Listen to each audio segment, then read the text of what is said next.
పట్నంలో దినం ఏడ్నో కాడ ఇల్లు కూలగొడుతూనే ఉన్నారు హైడ్రా ఆఫీసర్లు.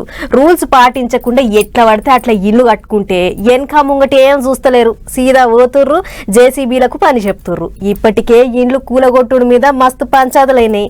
వ్యవహారం కోర్టుకు కూడా పోయింది. అయితే ఇప్పుడు కొత్త ముచ్చట ఏందంటే ఏపీలో కూడా ఇండ్లు కూలగొట్టుడు పంచాదులు చాలైనాయి. చూడు, గూడు లేని పచ్చులమైన అయ్యా సార్లో ఇక మీరే దిక్కు అనుకుంటా కనిపించిన లీడర్లకంతా గోస చెప్పుకుంటారు. విజయవాడ దిక్కున్న ఈ భవానీపురం పబ్లిక్.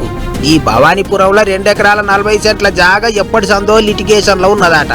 దాని మీద కోర్టుల పంచాయతీ నడుస్తున్నదట. అయితే ఈనాడమనేగా కేసులో ఇండ్లు కట్టుకున్న వాళ్ళకు కాకుండా వేరే దిక్కోళ్లకు అనుకూలంగా తీర్పు వచ్చిందట.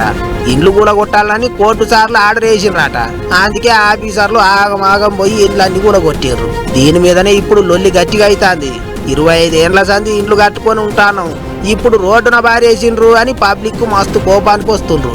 ఇట్లనే గన్నవరం విమానాల స్టేషన్ లా జగన్ సార్ను కలిసిండ్రు జనాలు. పబ్లిక్ ఆపది సాపది తెలుసుకొని వైసీపీ లీడర్లను భవానీపురం దిక్కు తోలిచ్చిండ్రు సారు. కొంప గోడు అన్ని పోయినాయి సార్లు అని పబ్లిక్ ఏడ్చుకుంటే తిప్పాలంతా చెప్పుకుండ్రు. ముందుగాల పబ్లిక్ కు దారి చూపెట్టినాక ఇండ్ల జోలికి పోయేది ఉండే గాని గిట్ల ఎట్లా పడితే అట్లా చేస్తారా అని ఎగస్ పార్టీ వాళ్ళు గట్టిగానే గరవైనరు. ఇక ఇండ్లు పోగొట్టుకున్న జనం అంతా సర్కారు వాళ్ళే ఆదుకోవాలి అని అడుగుతాండ్రు. మరి ఇక ఏం చేస్తారో ఏమో చూడాలి సర్కారు వాళ్ళు. అన్యామో గాని ఎన్నొద్దులు తెలంగాణలోనే అనుకున్నాం గాని ఏపీలో చూత ఇండ్లు కూలగొట్టే పంచాయతీలు అవుతున్నాయి కదా అనుకుంటారు ఇప్పుడు పబ్లిక్.